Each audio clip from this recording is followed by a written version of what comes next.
गुरुमुखो निराकार की आरशी साधुओं की देही लखा जो चाहे अलग को इन्हीं में लगी लेही। परम संत श्री कबीर साहिब जी फरमाते हैं, अलग पुरुष जो लखा नहीं जाता, अर्थात जिसको समझने में बुद्धि का ज्ञान काम नहीं देता। अगम पुरुष जहाँ वाणी की गति नहीं है, अर्थात जीवा उसके वर्णन करने में असमर्थ है।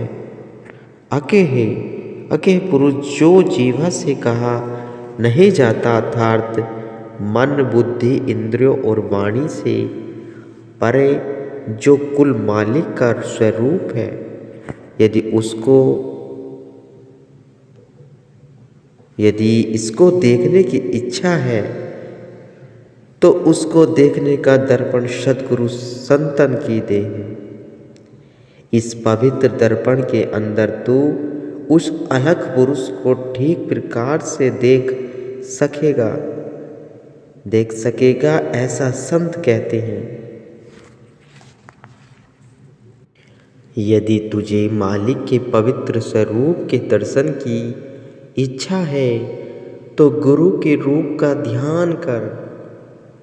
जब तू गुरु के रूप में लीन हो जाएगा तो फिर अंदर से तुझको मालिक के स्वरूप का सत्कार स्वयं होगा।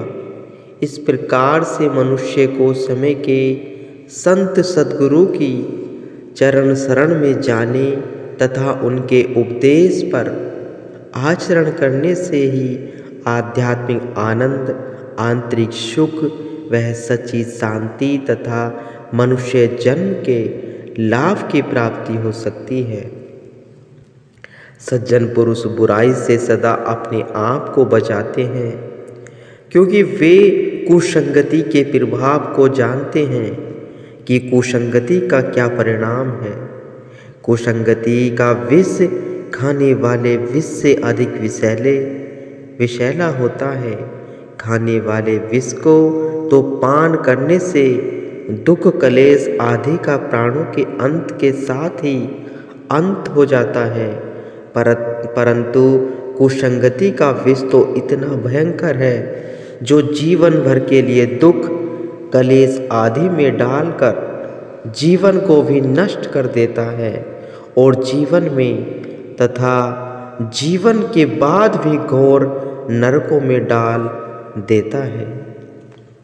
अब प्रश्न यह है कि क्या परमात्मा ने ही ऐसे जीव बनाए हैं जिनकी संगति से बुद्धि मलिन हो जाती है, अथवा सज्जन पुरुष ही बुद्धि में ही स्वयं ही विवेक होता है? इसका उत्तर यही है कि परमात्मा ने तो कर्म अनुसार सृष्टि में जीव उत्पन्न किए। जिनको सत्पुरुषों की संगति प्राप्त हो गई है, उन्हें विवेक मिल गया और वे सज्जन बन गए, तथा जो माया की लपेट में आ गए, ईर्ष्या द्वेष के अंधकार में इंद्रिय रस भोगों में जीवन व्यतीत करने लगे, उनका स्वभाव भी उसी अनुसार बन गया और वे दुर्जन की कोटि में गिने जाते हैं। श्री रामचरितमानस में लिखा है, उपजाहि एक संग जल माही, जलज जोग जिमि गुण विलहा गाही। सुधा जुरा सम साधु असाधु, जनक एक जल जलाधि अगाधु। अर्थात जैसे जोग और कमल का फूल एक ही जल में पैदा होते हैं, परंतु गुण दोनों में अलग अलग होते हैं।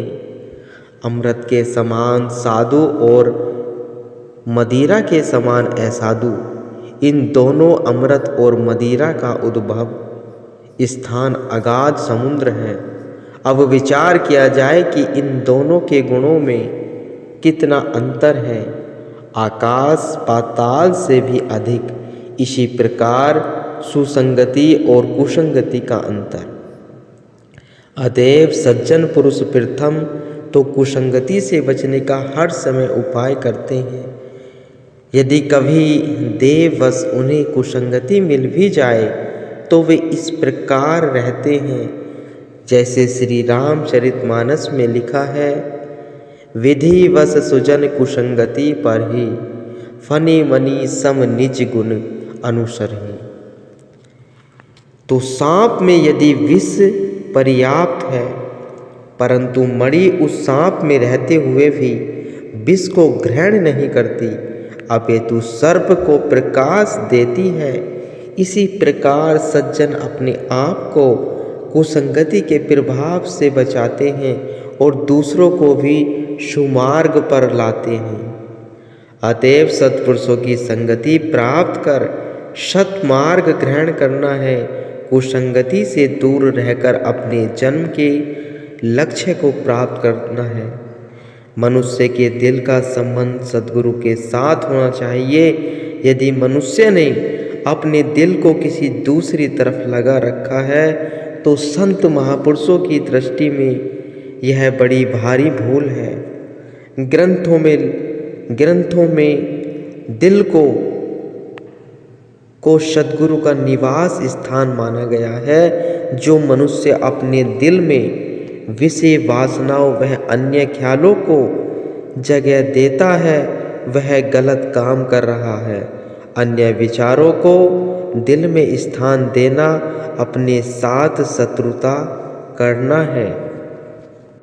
यह दिल मस्कन गुरु का, गुरु ही इसका मालिक है। ख्याले गैर हुआ दाखिल तो दर्शन हो नहीं सकता। यदि मनुष्य ने अपने दिल को मोह ममता तथा धन के लोभ में या मान बढ़ाई की तरफ लगा दिया है और इन्हीं के ख्याल दिल में भर लिए हैं तो मनुष्य अंतर्हृदय में मालिक के दर्शन नहीं कर सकता। इसलिए यदि मालिक के दर्शन की इच्छा है तो अपने दिल से संसार की वासनाओं को निकाल दे और दिल के सिंहासन पर मालिक के आसन बना ले। दिल के सिंहासन पर इष्टदेव ही शोभा देते हैं।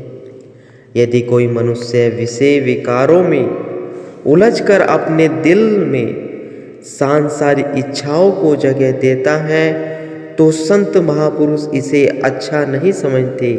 इसलिए अपने दिल को द्वैत भाव तथा अहीनता से, मलिनता से साफ करके अपने हृदय के सिंहासन पर परम इष्टदेव को विराजमान करना चाहिए।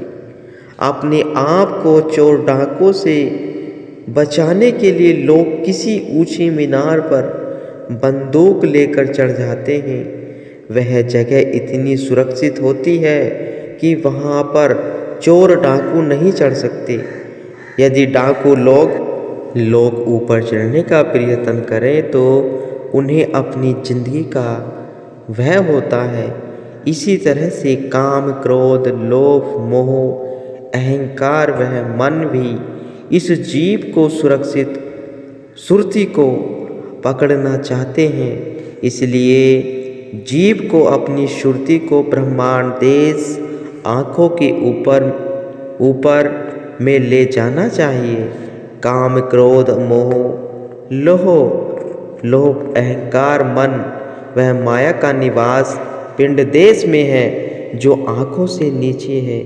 जिस जीव की सुरती पिंड देश में है अर्थात इंद्रियों के विलास में फंसी हुई है, यह मानसिक डाकू उसी पर अपना अधिकार जमाते हैं। जिस जीव ने मालिक के बताए हुए भजन अभ्यास की कमाई से अपनी सुरती को ब्रह्मांड देश में पहुंचा दिया है, वहां से मानसिक चोर डाकू नहीं पहुंच सकते। जिस तरह ऊंचे स्थान पर चढ़ने के लिए सीढ़ी से चढ़ा जा सकता है, उसी तरह भजन अभ्यास की सीढ़ी से सुरती को ब्रह्मांड देश में पहुंचाया जा सकता है। सद्गुरु का शब्द ही ऐसा शस्त्र है जिससे काम क्रोध आदि सब डरते हैं। जिस जीव के पास सतगुरु का शब्द जो उनके बताए हुए नाम उपदेश का अभ्यास करता है, जिसने अपनी श्रुति को इंद्रियों के सुखों से अलग करके ब्रह्मांड देश में पहुंचा दिया है, उस जीव को काम क्रोध मोह लोभ मन माया वह काल से कोई भय नहीं। ब्रह्मांड देश में उस जीव की सुरति पहुंच सकती है जिसने सद्गुरु की सेवा व सत्संग वैराग्य तथा प्रेम के साधनों से अपनी श्रुति को निर्मल व उज्ज्वल कर लिया है। मैली तथा विशेषाक्त श्रुति ब्रह्मांड देश में नहीं जा सकती, इसलिए अपनी श्रुति को सत्संग व वैराग्य के साधनों से पवित्र करके भजन अभ्यास के द्वारा शतलोक जो ब्रह्मांड देश के ऊपर में पहुंचाना चाहिए। इसलिए यह बात ध्यान देने योग्य है कि बिना सद्गुरु की कृपा के जीव की सुरति ब्रह्मांड देश में नहीं पहुंच सकती। उन्हीं के बताए हुए नाम उपदेश की कमाई करके और आपा भाव अर्पण करके अपनी श्रुति को इन मानसिक शत्रुओं से बचाने की पूरी कोशिश करनी चाहिए। सर्वसाधारण लोग संसार में दीपावली के दिन माया की पूजा करते हैं। वास्तव में करनी चाहिए थी भगवान की पूजा। भगवान सत स्वरूप है, माया तो उनकी छाया है। ईश्वर की पूजा करने से माया तो बिना बुलाए स्वयं चली आती है।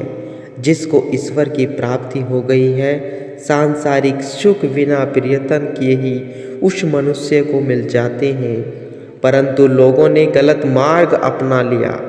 वास्तव में दीपावली के दिन भगवान राम अयोध्या में आए थे। उनके आगमन की खुशी में अयोध्या वासियों ने दीपक जलाए थे। वे खुशियाँ भगवान की अपेक्षा लक्ष्मी की पूजा होने लगी। सुखों के भंडार ईश्वर को भूलकर जड़ वस्तु माया की उपासना यह जीव करने लगा। आम लोगों की इस भूल को संत महापुरुष दूर करते हैं कि हे जीव मालिक तो जो सतचित आनंद है उसकी पूजा करो। जिस प्रकार भगवान राम के अयोध्या में पधारने पर दीपक जलाए गए थे, उसी तरह से अपने दिल में प्रेम के दीपक जलाकर ईश्वर को विराजमान करो। योग की अग्नि से प्रेम का दीपक जलाना सीखो। जब मायापति का तुम्हारे दिल में निवास हो जाएगा तो माया की इच्छा न होने पर भी माया तुम्हारी सेवा करेगी। गुरुमुखो।